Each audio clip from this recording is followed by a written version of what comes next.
Very good afternoon and welcome. आप देख रहे हैं आज का बाजार जागरण बिजनेस के डिजिटल प्लेटफॉर्म पे। अगर हम बाजारों की इस समय बात करें तो रिकवरी की ओर है और निफ्टी और सेंसेक्स इस समय हरे निशान में कामकाज करते हुए it's just by point that वो अब ग्रीन निशान में है। हालांकि आज सुबह से ही जो हरे और ग्रीन निशान के बीच में जो है रोलर कोस्टर राइड मार्केट्स में देखने को मिल रही है। आज की सबसे बड़ी खबर है आरबीआई की तरफ से, जहां इंटरेस्ट रेट ब्याज दरों में कोई बदलाव नहीं किया गया क्योंकि यही एक्सपेक्टेड था।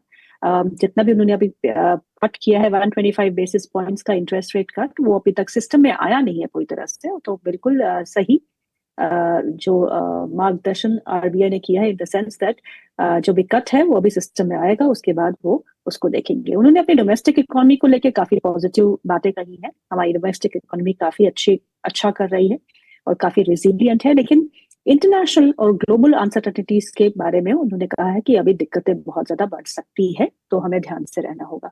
और कस्टमर प्रोटेक्शन के लिए उन्होंने काफी अहम बातें भी की है। उन्होंने कहा है कि वो 3 ड्राफ्ट गाइडलाइंस लाएगी फॉर कस्टमर प्रोटेक्शन। उन्होंने ये भी कहा है जो डिजिटल फ्रॉड्स की वजह से लोग जो है वो पैसा गवा देते हैं, उनके लिए कॉम्पनसेशन की अनाउंसमेंट भी हो सकती है। और जो कॉम्पनसेशन का फिगर है वो 25,000 रुपीज के आसपास का है। हालांकि इस खबर को हमको ठीक से पढ़ना होगा कि नेटिविटीज क्या है, पर लेकर डिजिटल फ्रॉड जो है वो काफी बढ़ चुकी है बिकॉज ऑफ द डिजिटल। हम सब कुछ तो क्लिक ऑफ बटन ही कर रहे हैं आजकल। तो उसके चलते हुए कस्टमर प्रोटेक्शन के लिए जो आरबीआई है उसने कुछ कदम उठाए हैं, जिसमें से एक कदम ये है कि आपको कॉम्पेंसेशन मिल सकता है 25,000 रुपए का। ये एक बड़ी बात है। जो लोग डिजिटली जो है वो अपने आप को बैंक्स के थ्रू कामकाज करते हैं। So this is one of the positive news that one needs to know. चलिए अब मार्केट की बात करते हैं। और निफ्टी में इस समय हरा निशान है, 8 अंक ऊपर कामकाज करते हुए। सेंसेक्स भी हरे निशान में कामकाज कर रहे हैं। आज के जो टॉप गेनर्स है निफ्टी के, उनमें आईटीसी सबसे ऊपर है। आप आईटीसी को देखिएगा और आप गॉडफ्रे फिलिप्स को देखिएगा, दोनों सिगरेट से जुड़ी हुई कंपनियां, जहां पे टैक्स स्टीप एक्साइज ड्यूटी का हाइक हुआ था। दोनों ही कंपनियां डे हाई पे कामकाज कर रही है। May be one of the reasons can be the technically बहुत ही अंडर परफॉर्म किया है इन दोनों कंपनीज ने एक काफी दिक्कत के बाद। बाउंस बैक हो सकता है और ये भी खबर हो सकती है कि मे बी सिगरेट के दाम जो है वो उन्होंने बढ़ाए हैं, पर अभी ऐसी कोई खबर नहीं है। अगर ऐसी खबर होगी तो maybe that is helping the stock to move higher. ITC समय 5.5% ऊपर कामकाज करते हुए। कोटक बैंक नतीजों के बाद एक झटका तो आया था, लेकिन आज संभालने की कोशिश है, करीब 3.5% ऊपर है। बजाज फाइनेंस और भारतीय एयरटेल, दो अन्य काउंटर्स जो आज निफ्टी में बढ़त के साथ कामकाज कर रहे हैं। आईटी में आज भी दिक्कत है, लगातार 3 दिनों से हम एक सेल ऑफ देख रहे हैं। टीसीएस जो है वो करीबन 1.5% नीचे है। HDFC life, SBI life, tech Mahindra, कुछ अन्य कंपनी जो आज लाल निशान में है। चलिए हमारा खास मेहमान हमारे साथ जुड़ चुके हैं, Anshul Jain, head of research, Lakshmi investments. Anshul, आपका बहुत बहुत स्वागत है कार्यक्रम में। मुंबई कैसा है? How is Mumbai treating you, Anshul? मजे ले रही है मैडम। नहीं नहीं, कार वाला वो ये भी लगाना, ये भी लगाना, ये भी लगाना, वो एक्सटेंशन दो। चलिए। मुंबई बहुत और बढ़िया है मैडम। मुंबई बढ़िया है, लेकिन मार्केट आपको थोड़ा बहुत तंग कर रहा है क्योंकि कभी फिसलता है, कभी हरे निशान में आ जाता है। आप निफ्टी में इन लेवल्स पे क्या करना चाहिए? लगता है दिक्कतें तो कुछ और बढ़ सकती है, आपका क्या मानना है? नहीं नहीं मैडम, दिक्कत खत्म है। 75 मिनट के चार्ट पे 20 पीरियड मूविंग एवरेज कैचअप होना था, सुबह हो गया।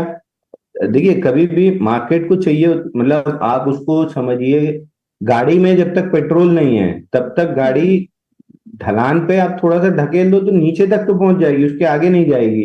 तो कहीं भी जाने के लिए पेट्रोल चाहिए होता है। सेम इज विद स्टॉक्स, उनको लिक्विडिटी चाहिए होती है, तभी बड़ी मूव आती है। तो आप इतना लंबा गैप अप खुल गए, आपको ये लगे कि 20 डे मूविंग एवरेज हम टच करें और चल दें, तो टच हम्म करने पे तो सभी बाई कर रहे हैं, तो वो मार्केट चलेगा कैसे? तो वहां पे हम्म। हमेशा, जिसको हम कहते हैं लिक्विडिटी ट्रैप्स बनते हैं।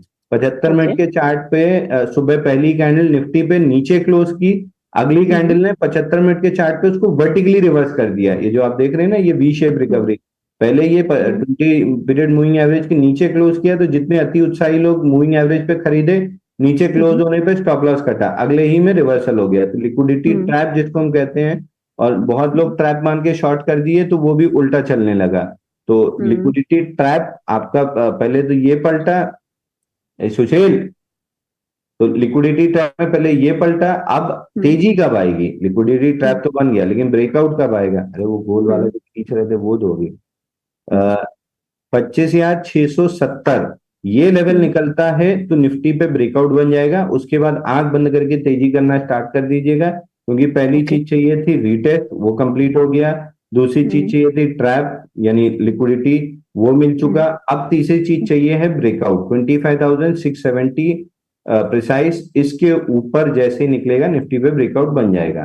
बैंक निफ्टी में भी सिमिलर चीज हुई थी, मॉर्निंग की कैंडल जस्ट उसके नीचे, निफ्टी में तो क्लियरली ब्रेकडाउन देके बंद हुआ था, बैंक निफ्टी में जस्ट उसके नीचे बंद हुआ था, नहीं था बैंक निफ्टी जस्ट उसके नीचे बंद हुआ था। अगली कैंडल यानी करंट कैंडल ने हैमर बनाया, और अब जो ये नई कैंडल खुली है ये 20 पीरियड मूविंग एवरेज पे चल रही है। अब इसमें ब्रेकआउट कब आएगा? इसमें ब्रेकआउट आएगा 60,121.55 के ऊपर। तो जैसे ही हम 60,121.55 के ऊपर निकलेंगे बैंक निफ्टी में ब्रेकआउट बनेगा। अब दोनों के लेवल मैंने आपको बता दिया, आपका सवाल होगा दो में से एक क्या खरीदना है। तो एनी डे इसको अगर आप मतलब जैसे एक रिचुअल होता है मॉर्निंग रिचुअल कि सुबह उठ के ब्रश पहले किया जाता है, नहाया बाद में जाता है, किसी किसी दिन मिस भी हो जाता है, तो इसको रिचुअल बना लीजिए कि अगर मार्केट तेज है, डोमिनेंट ट्रेंड तो 80% ऑफ द टाइम तेज रहता है, बट अगर मार्केट तेज है तो रिलेटिव स्ट्रेंथ बाय कीजिए, मार्केट मंदी में है तो रिलेटिव वीकनेस बेचिए। अगर ये सिंपल स्ट्रेटेजी आप फॉलो कर रहे हैं तो आराम से आप म्यूचुअल फंड मैनेजर को बीट कर सकते हैं।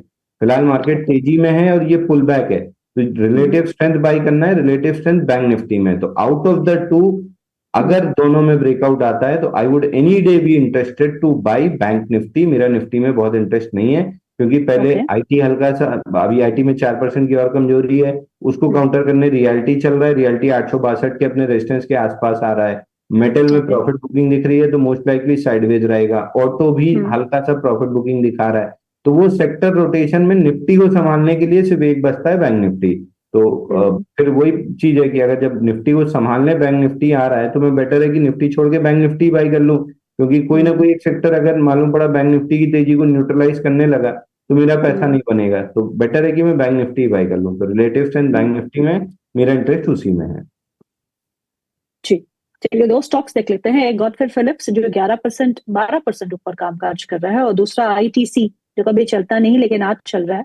आज दोनों ही स्टॉक्स में तेजी देखने को मिल रही है। May be one of the reasons की हो सकता है प्राइस रिविजन कंपनी ने किया हुआ, ऐसे कोई खबर अभी नहीं आई, ना ही पुष्टि की है कंपनी ने, but may be because excise का जब स्टीप हाइक देखा था हमने दोनों ही स्टॉक्स के लिए तो काफी पिटे थे।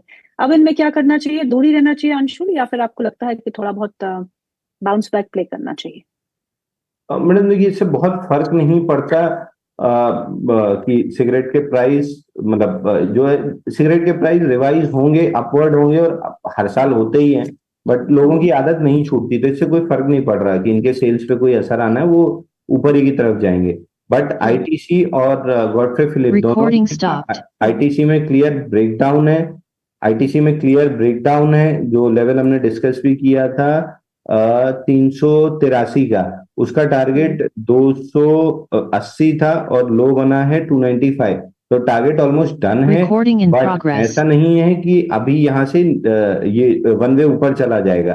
मंथली चार्ट पे थोड़ा सा रिवर्सल बन रहा है, क्योंकि लास्ट मंथ की कैंडल एक्सट्रीमली बेरिश थी, पुल बैक की जरूरत है। पुल बैक शायद आपका 340 तक आ सकता है, बट इससे ऊपर आईटीसी नहीं जाएगा। ये नेक्स्ट रेंज में वापस से सेलिंग बनेगी, 280 का टारगेट कंप्लीट करेगा। गॉडफ्रे फिलिप आपको मैंने लाइव, एकदम लाइव बाइंग क्लाइमेक्स दिखाया था जब टूट रहा था 3542, लाइव वहां से बाइंग क्लाइमेक्स दिखाना स्टार्ट किया था। 1648 का टारगेट था, लो अभी बना है 1877। आज वॉल्यूम से बाउंस बैक आ रहा है, 434% वॉल्यूम राइज है। 50 डे मूविंग एवरेज 2380 तक बाउंस बैक कर सकता है, but eventually this bounce back will be sold.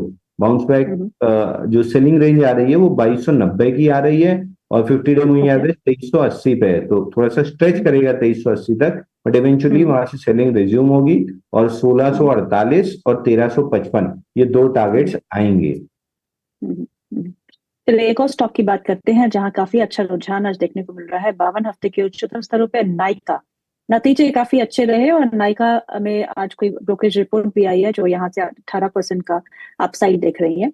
Nykaa 5.25% ऊपर है, समय 275 के आसपास का लेवल है। अब इस स्टॉक पे क्या करना चाहिए? देखिए नायका में तो मैं हमेशा ही बुलिश रहा हूँ। आपको याद ही है कि जी 145 करेक्ट। हफ्ते का जो आईपीओ बेस ब्रेकआउट आया है 224, हम्म, इस डाउन मूव में मैं एक्सपेक्ट कर रहा था कि वो 224 का लेवल रीच हो जाएगा, लेकिन ये हम्म, 232 से ही पलट गया। अब रिजल्ट अच्छे आ गए इसलिए पलट गया, नहीं थोड़ा सा हम्म, और नीचे खींचता उसके बाद जाके ये पलटता।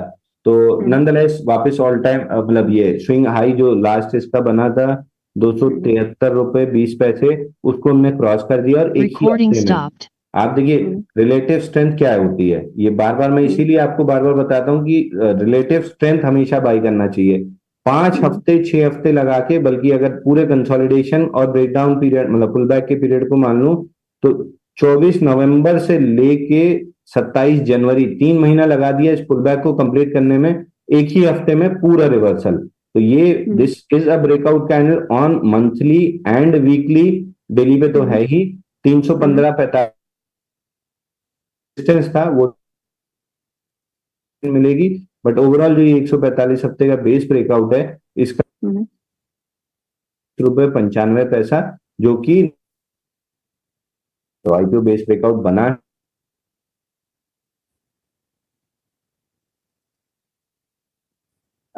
अंशुल आप मुझे सुन पा रहे हैं? हाँ आपकी आवाज, जी जी आपकी आवाज आ रही है।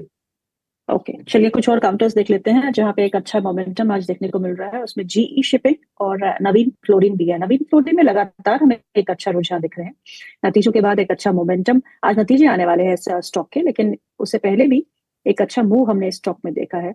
और पूरे महीने अगर देखें तो it has been an up trend. Navin fluorine और जीई शिपिंग यहाँ पे भी एक अच्छा मोमेंटम है, 52 हफ्ते के उच्चतम स्तरों के आसपास है। दोनों ही स्टॉक्स पे क्या करेंगे आप? देखिए नवीन फ्लोरिंग में तो पिछले 13 हफ्ते से एकदम टाइट रेंज बनी थी, जिसका आज ब्रेकआउट इस हफ्ते में ब्रेकआउट आया है 6180 के ऊपर। और पिछले 3 दिन से भी गैप अप के बाद एकदम टाइट रेंज में था, जो ओपन लो के साथ चला है। तो इवेंचुअली ये ब्रेकआउट सस्टेन होते हुए दिख रहा है, और अगर ये ब्रेकआउट सस्टेन होता है तो आप मान के चलिए कि 7,000 रुपए तक के टारगेट आराम से खुल जाएंगे। जीई शिपिंग इसमें बाइंग क्लाइमेक्स कंफर्म हुआ था 1192 पे, अब 1192 के ऊपर आके ट्रेड कर रहा है। तो दो ही पॉसिबिलिटी बनती हैं, बीएससी में जैसे बाइंग क्लाइमेक्स का लेवल फेल हुआ, दोनों बार नए ऑल टाइम हाई बन वगैरह में कुछ समय ऊपर टिका बाइंग क्लाइमेक्स लेवल के ऊपर और फिर वर्टिकली नीचे आ गए। तो मैं इसमें ये मान के चल रहा हूं कि कुछ समय टिक सकता है, 2 4 6 हफ्ते, बट इवेंचुअली 1190 वापस टूटेगा, बाइंग क्लाइमेक्स की सेलिंग रिक्लेम होगी और ये स्टॉक ठीक है। 773 रुपए तक नीचे आएगा। बजट में थोड़ी सी पॉजिटिव अनाउंसमेंट है जिसकी वजह से तेजी है, इवेंचुअली ये जी। फेड ऑफ होगी और 1192 ये फिर से नीचे की तरफ चल देगा, 773 के आसपास जो स्विंग लो बना है वो रिटेस्ट हो जाएगा। तो अगर है तो होल्ड कीजिए 1190 के स्टॉप लॉस से, और नहीं है तो बाइंग की बिल्कुल भी कोशिश मत कीजिए। और जिनके पास है 1320 रुपए के आसपास सवाल जरूर पूछ लीजिएगा, क्योंकि डीपर पुल बैक में वही रिजेक्शन लेवल है, अगर वो वहां पर रिजेक्शन मिला तो तुरंत निकलना भी पड़ेगा आपको। एक और स्टॉक जिसके नतीजों के बाद अच्छा रुझान है वो है LIC life insurance corporation of India. वहां पे नेट प्रीमियम इनकम में 17.4% का इजाफा देखने को मिला। Recording ये in हुई progress. 1.26 lakh crore. Net profit जो है वो 12,930 करोड़ का रहा वर्सेस 11,009 करोड़। तो पॉजिटिव नतीजे और एक पॉजिटिव रुझान आज स्टॉक में है। 7% का इजाफा, 897 के आसपास का लेवल। अब क्या करें? देखिए ऊपर में चला जाएगा 950 रुपए 947 तक आराम से चला जाएगा। उसके ऊपर निकलता है नहीं कहना मुश्किल है, क्योंकि वही ब्रेकआउट पॉइंट है। वो अगर निकल जाता है तो एलआईसी में जो स्ट्रक्चरल डाउन मूव है ये खत्म होके बुल रन में मतलब एटलीस्ट डाउन ट्रेंड खत्म हो जाएगा, if not start of a bull run, down trend ठीक है। एटलीस्ट खत्म हो जाएगा। 947 तक तो धीरे धीरे करके चला जाएगा, टिकेगा या नहीं ये वहां पहुंचने पर रिव्यू करेंगे। ओके आज डेटा पैटर्न्स में फिर तेजी